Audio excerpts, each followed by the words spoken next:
O Senhor esteja convosco. Proclamação do Evangelho de Jesus Cristo, segundo Lucas.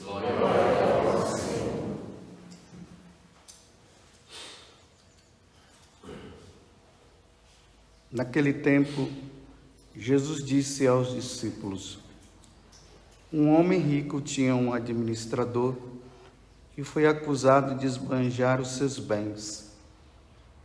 Ele o chamou e lhe disse: que é isto que eu ouço a teu respeito?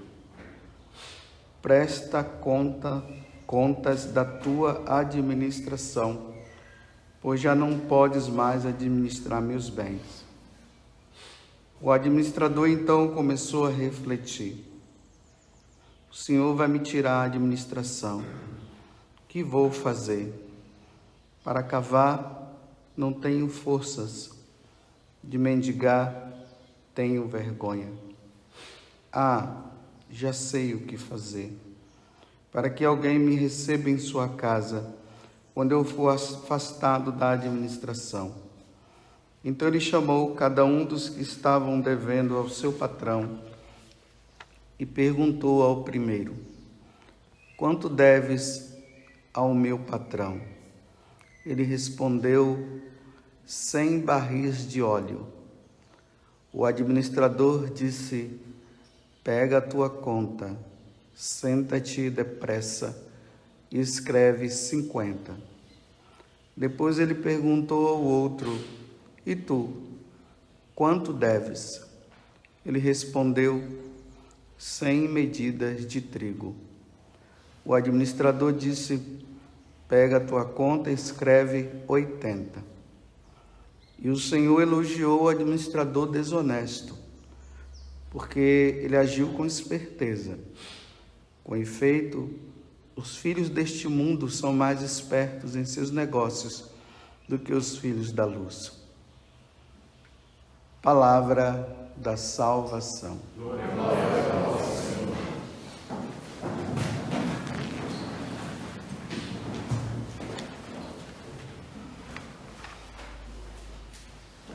Está uma passagem do Evangelho que ela é meio difícil de se compreender, porque como é que pode Jesus contando uma parábola e elogiando o administrador que foi desonesto? Então ele está dizendo para nós que nós devemos ser assim, desonestos? Não, claro que não é isso que Jesus está dizendo. Para o bom entendimento dessa passagem do Evangelho, são as últimas palavras que Jesus fala. Ele está dizendo que os filhos da luz, nós que fomos batizados, nós que somos católicos, nós deveríamos ser espertos e nós não somos. E ele está dizendo que os das trevas, os não batizados, os que não conheceram a Deus, os que não querem saber de Deus, os que não pertencem à igreja, eles são mais espertos para resolver os seus problemas aqui no mundo. Então ele está dizendo, nós precisamos ser espertos em quê?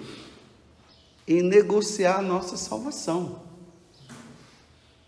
Nós estamos nesse mundo de passagem. Estamos aqui de passagem. A qualquer momento o Senhor poderá nos chamar, como nós temos visto essas últimas passagens do Evangelho nessa semana, onde Jesus tem falado justamente a respeito disso. Então, como negociar a nossa salvação? Porque Jesus, ele morre na cruz. Jesus nos salva. Só que, se nós não formos espertos, nós poderemos nos perder. Então vamos ser espertos e vamos fazer de tudo para que nós não nos percamos nesta vida. Então, a primeira coisa que nós devemos fazer é o seguinte: o que é que eu devo fazer para ganhar o céu? O que eu devo fazer para me salvar? Essa é a pergunta que deve estar dentro de nós. É interessante que hoje as pessoas elas pensam que para elas se salvarem, elas precisam ter um trabalho na igreja. É só ter um trabalho na igreja e está salvo. Então, tem gente aí que luta para ser isso, para ser aquilo. Às vezes, quando o padre lá na paróquia, ele tira aquela pessoa daquela situação, aí ela já fica com raiva e tudo mais. Não é emprego na paróquia que vai salvar ninguém, não. Primeiramente, que o próprio Jesus já falou, que nem todo aquele que diz Senhor, Senhor entrará no reino dos céus. Ele disse, mas Senhor, eu preguei no seu nome. Se eu preguei no seu nome, então o Senhor está dizendo que eu não vou me salvar se eu preguei no seu nome? Eu curei no seu nome. Eu estava nas praças públicas e eu ouvi o Senhor falar. Aí Jesus disse, afasta-se de mim, porque as suas obras foram obras de iniquidade. Às vezes tem pessoas que elas não deveriam nem ter um trabalho na igreja, porque ela começa a se utilizar disso para o orgulho próprio, para a vaidade, para se aparecer. Então, de que adianta ter isso tudo? De que adianta ter um trabalho e depois permitir que a vaidade tome conta e depois se perder? Bem, mas o que é que nós devemos negociar e o que é que vai nos salvar? Bem, eu vou trazer apenas duas coisas. A primeira coisa que vai nos salvar é o nosso amor a Deus. É isso que vai nos salvar. Amar a Deus sobre todas as coisas. Depois Jesus já resumiu, e amar o próximo. E a outra é evitar o pecado. É isso que vai nos salvar. Vou repetir de novo. Amar a Deus. A consequência desse amor a Deus deve nos levar também a amar os nossos irmãos, as pessoas que nós convivemos e as pessoas que nós não convivemos. E a terceira é evitar o pecado. Eu quero ver uma pessoa que vive santamente, que ela evita o pecado, faz de tudo para evitar o pecado. Eu quero ver se essa pessoa não se salva. Agora eu posso dizer para você que tem muita gente com cargos, tem sacerdotes, tem freiras, tem tudo, com seus cargos bonitinhos e não se salvaram, foram para o inferno. Porque não se santificaram, não levaram uma vida santa. Então vamos negociar com Deus isso. Negociar com Deus a santidade que é necessária. Senhor, dai-me a graça de ser santo. Na vida de São Domingos Sávio, ele estava com um desejo no coração de santidade muito grande, que ele procurou Dom Bosco e dizia: o que é que eu devo fazer para ser santo? E aí Dom Bosco começou a ir falando para ele. Um dos primeiros propósitos que ele colocou foi esse: colocar um amigo que pudesse estar observando sempre ele para ver as situações que ele estaria entrando, de ofensa a Deus que ele poderia estar fazendo, para esse amigo, na honestidade, chegar e dizer para ele: olha, você pecou nisso aqui, você pecou naquilo ali. Aí tem interessante que tem um momento que os dois se encontram, esqueci até o nome do rapaz, Braulio, alguma coisa assim. Aí ele diz assim: vamos lá, fala aí alguma coisa. Aí ele dizia bem assim: olha, não demora não fica com muita conversa não, já diga o que é. Está vendo? Esse desejo, hoje nós o chamamos de São Domingos Sávio por causa disso. Não foi porque São Domingos Sávio era coordenador disso ou era coordenador daquilo. Era por esse desejo de santidade, antes morrer do que pecar. Não foi isso que ele falou? Antes morrer do que pecar. Então, Senhor, se acontecer alguma coisa na minha vida, se o Senhor sabe que lá na frente eu vou pecar, vou te ofender e vou até perder de um dia estar contigo, então, Senhor, que eu morra antes. Olha só. Morrer antes significa o quê? Morrer santamente. Então, que eu não morra no pecado. Hoje nós lembramos o Sagrado Coração de Jesus, primeira sexta-feira do mês. Nós precisamos tomar essa consciência, porque quando Jesus ele fala para Santa Margarida Maria Alacoque que os homens não reconheceram a salvação dele. E quem mais o ofende são os consagrados, ele falou. Então façam penitência, ele disse. Desagrava o meu coração que tanto amou. Se confessem. Então, por exemplo, um bom propósito, uma boa forma de negociar. E já que os filhos das trevas são espertos, então que os filhos da luz agora sejam espertos. Que tal, todo mês, você fazer esse propósito? Na primeira sexta-feira do mês, eu irei procurar um sacerdote e me confessarei. Isso é negociar a salvação. E fazer confissões sinceras. Todo mês eu vou estar lá. Por exemplo, os namorados, né? Olha que bom propósito, porque tem uns namoros aí que estão levando o pessoal para o inferno, viu? Tem uns namoros aí que não são santos, não. Então, que tal os namorados dizerem assim: nós vamos sempre namorar em lugares onde tem pessoas, em lugares públicos. Vamos evitar de estar em lugares solitários, porque eles sabem que se ficarem em lugares solitários, a coisa vai avançar. Eu quero ver, hoje já não dá nem muito para falar isso, né? Mas como é católico, é cristão, porque os pagãos não estão nem mais aí, né?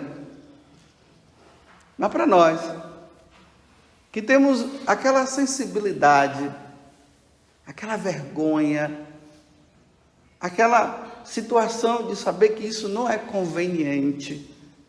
Então, esse que não tem, que está desse jeito, então ele diz: vamos namorar em lugares públicos, não vamos ficar sozinhos dentro de carro, não vamos ficar sozinhos nesse, naquele lugar, porque você já sabe que nós já estamos numa situação e nós estamos pecando toda vez que a gente se encontra. Isso é negociar a salvação. Evitar as más companhias, porque tem companhias que não nos ajudam na santificação, não tem.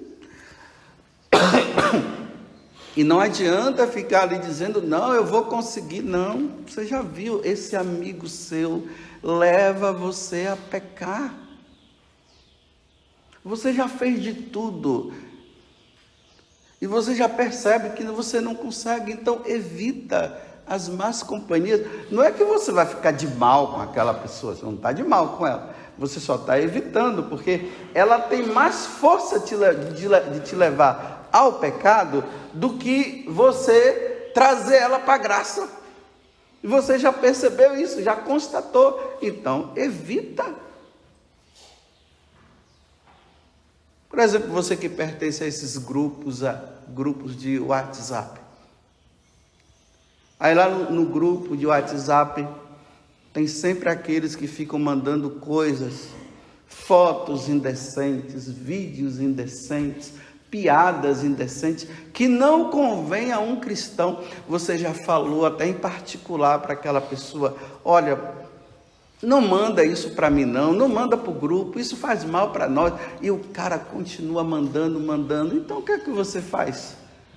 Saia do grupo. Só sair. E aquelas pessoas do grupo que quiserem conversar com você, que conversem em particular.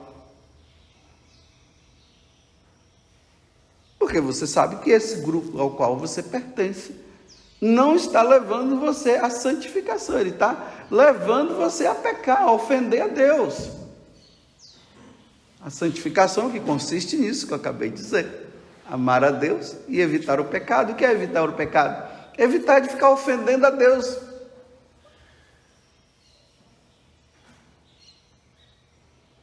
Aí você que sabe que você é um pinguço, sabe, você não consegue ficar sem beber. Então, evite de estar com aquelas pessoas que vão levar você a beber. Engraçado que tem pessoas que vivem dizendo, eu não sou alcoólatra. Ah, você não é alcoólatra? Então perceba o seguinte, você já viu que todo final de semana você bebe? Já foi constatado que quem bebe todo final de semana é alcoólatra. Não, mas eu não me embriago. Bem, você não se embriaga, mas por que você não consegue ficar sem beber? Bem, como eu não tenho o vício da bebida, eu fico sem beber tranquilamente. Mas por que quando você vê o tal vinho ou a cerveja, ou sabe lá o que, a boca já começa a salivar?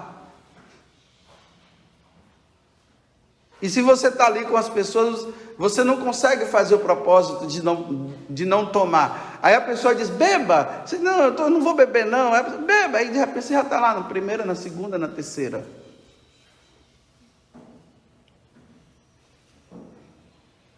Porque o que pode ser mal para uma pessoa, pode ser que não seja mal para o outro. Eu tive um colega de seminário, que ele começou lá tomando vinho escondido, tomando escondido. Ainda mais quando se tem tendência, né? O pai era alcoólatra, a mãe era alcoólatra. Então, já foi constatado cientificamente que os filhos que foram gerados no alcoolismo dos pais, eles vão ter tendência a beber. E esse colega meu foi assim. Imagine um rapaz que entra no seminário e ali não conseguiu mais. Desapareceu no mundo. Ninguém sabe para onde ele foi. Porque começou a se embriagar. Tentaram ajudar, não conseguiram. Entrou no mundo, não sabe se está morto, se está vivo, não sabe mais. Sumiu, desapareceu. Porque não consegue. Eu repito, mas eu não fico embriagado. Mas por que quando você vê, você tem que beber? Por que saliva? Isso aqui já é um sinal, já é uma prévia. Então continue para você ver se você vai conseguir parar. Aí quando está na roda dos amigos, é uma alegria. A pessoa fica numa alegria, fica solto, conversa e tal. É o que mais conversa. Depois, na hora, quando não está bebendo, é tímido, quietinho. Mas quando começa a beber, aquela alegria toda. Bem, eu estou dizendo para você evitar de algo que você já tem propensão. Mas se você acha que não tem problema, lá no futuro nós vamos ver. Porque aos pouquinhos, né? Aos pouquinhos. Então esse propósito, né? Vou evitar. Aí a pessoa, ela tem que ser honesta com ela mesma. Porque se ela não for honesta, ela vai ficar dizendo que não, e nessa do não, a coisa vai acontecendo e ela vai continuando dizendo que não. Tem uma pessoa que eu conheço que eu já percebi.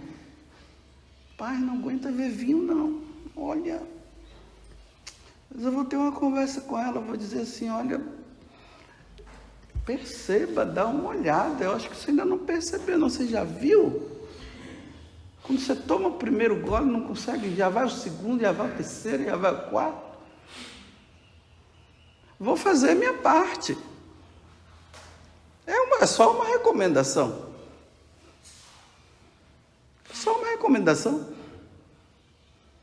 Porque se percebe como a pessoa fica. Aí, de repente, se transforma, fica numa alegria, e começa a rir, conta história. Meu Deus, há tanta história que vem. Quando não está naquela situação, é tímido, quieto. Não.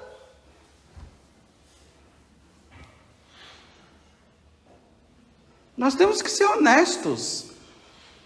Mas quando nós não admitimos, aí causa um problema. Bem, chega desse daí, né? Vamos lá. Fazer o propósito de falar somente o necessário. Não é ficar mudo. Falar o necessário. Isso aqui nós podemos fazer em qualquer lugar. Não precisa ser monge para silenciar. Porque às vezes quando abre a boca... Já viu aquela história que começa no espírito e termina na carne?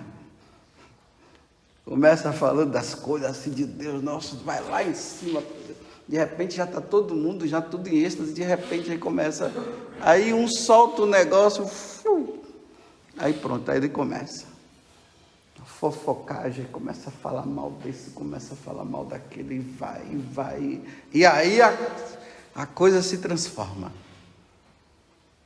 Falar o necessário, oi, tudo bem? Como você está? Estou bem, graças a Deus. Mulher casada detesta isso. Ela não entende que os homens são objetivos, né? Você está bem? Estou bem. Só isso? Você quer mais? Você perguntou se eu estou bem. Estou bem. Acabou. Não é porque ela quer que o cara agora conte a história. Então vem, senta aqui, meu bem, vou contar para você que estou bem. Sabe por que foi bem? Nossa, hoje eu dormi assim, aí começa aquela história. Ela fica... O homem não é assim, o homem é só... Está bem? Estou bem. Não tem mais o que falar. Agora a mulher sim, agora o inverso, né? Você está bem, meu bem? É o homem perguntando, né? Agora aguente, senta que ela vai contar a história toda. Tenha paciência agora, porque ela vai contar. Aí ficam os casais brigando, que o meu marido não fala mais comigo, não sei o quê. Não, é que o homem é objetivo, é assim. O homem não... Aí, entre nós homens, se você encontrar um homem que fica contando muito detalhe, aí já tem coisa aí, já fica desconfiado. Os homens muito detalhistas, né? Nossa, aquela florzinha lá, eu fico tão... Ai, que flor linda e tal. Ai, que flor. Você está vendo? Aí os caras...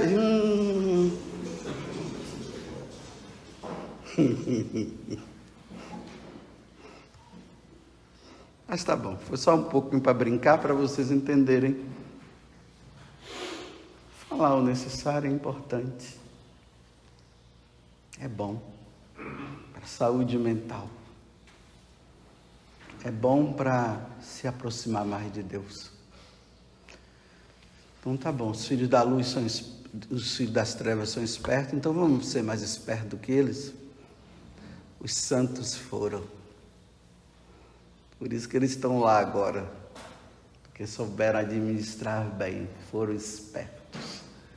Louvado seja nosso Senhor Jesus Cristo. E a nossa mãe, Maria Santíssima.